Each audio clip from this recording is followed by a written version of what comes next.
নগাঁও জিলাৰ ঐতিহ্যমণ্ডিত পুৰণি গুদামৰ 156 বছৰ গৰকা কলংপাৰ হালুৱাগাঁৱৰ বৰনামঘৰৰ নতুন মণিকূট আৰু সিংহাসনৰ প্ৰাণ প্ৰতিষ্ঠা অনুষ্ঠান ভাগ আজিৰে পৰা 3দিনীয়া বৰ্ণাঢ্য কাৰ্যসূচীৰে আৰম্ভ হয়। পুৱা ধৰ্মধ্বজা উত্তোলনৰ পাছতে নতুন মণিকূটৰ সিংহাসনৰ প্ৰাণ প্ৰতিষ্ঠা কৰে সত্ৰাধিকাৰ কৃষ্ণ গোস্বামীয়ে। আজি প্ৰথম দিনা প্ৰখৰ ৰদকো নেওচি ভাগৱত ভ্ৰমণ কাৰ্যসূচীত শতাধিক ৰাইজে অংশগ্ৰহণ কৰি কৃষ্ণ নামৰ ধ্বনিৰে আকাশ বতাহ মুখৰিত কৰি তোলে। অহাকাইলৈ নিশা ভক্ত হনুমান ভাওনা ৰূপায়ণ আৰু পৰহিলৈ আমন্ত্ৰিত দিহা নামৰ দলে নাম পৰিৱেশন কৰিব।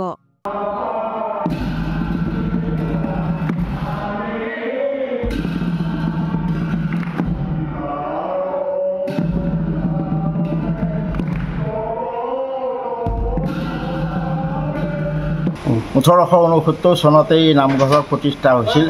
পৰম্পৰা আহি এতিয়া আমি আকৌ নতুনকৈ প্ৰতিষ্ঠা কৰিব লগা পৰিছে আৰু সেই মৰ্মে আজি আমাৰ এই অঞ্চলৰে পুৰণি গুদাম লেটু সত্ৰৰ সত্ৰাধিকাৰ কৃষ্ণ গোস্বামীদেৱক আনি আমি সিংহাসন ভাগ প্ৰতিষ্ঠা কৰা হ'ল। তাৰ মৰ্মে আমি আৰু দুদিনীয়া কাৰ্যসূচী আমি আগবঢ়াইছোঁ। বিভিন্ন কাৰ্যসূচী আজি পাৰ হৈ গৈছে আৰু কালিলৈ দুদিনীয়া কাৰ্যসূচী আছে। কালিলৈ পৰহিলৈ সমূহ ৰাইজ আমি একত্ৰিত হৈ অনুষ্ঠান ভাগ সাফল্যতা কৰিম বুলি আমি ৰাইজে মনস্থ কৰিছোঁ আৰু সকলো ৰাইজক উপস্থিতি আমি দলে বলে কামনা কৰিলোঁ। এই পুৰণি গুদামৰ এক পুৰণি নামঘৰ কলংপাৰ হালুৱাগাঁও বৰনামঘৰ আজিৰ পৰা 3দিনীয়া কাৰ্যসূচীৰে প্ৰাণ প্ৰতিষ্ঠা যি মহোৎসৱ আৰম্ভ হৈছে, কি ক'ব?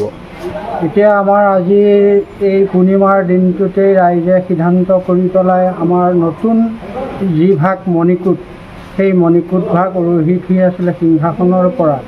গতিকে আজি সেই সিংহাসন ভাগ আমাৰ প্ৰতিষ্ঠা কৰা হ'ল। 1869 চনতেই আমাৰ এই ভাগ প্ৰতিষ্ঠা হৈছিলে আৰু তেতিয়াৰ পৰাই আমাৰ ক্ৰমান্বয়ে গতাগতিপূৰ্ণভাৱে চলি আহিছে।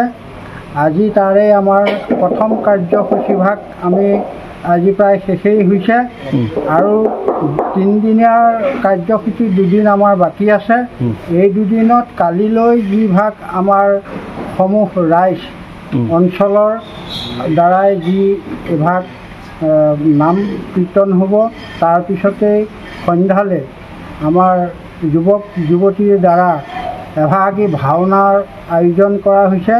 সেই ভাওনা ভাগো আমাৰ ইয়াতেই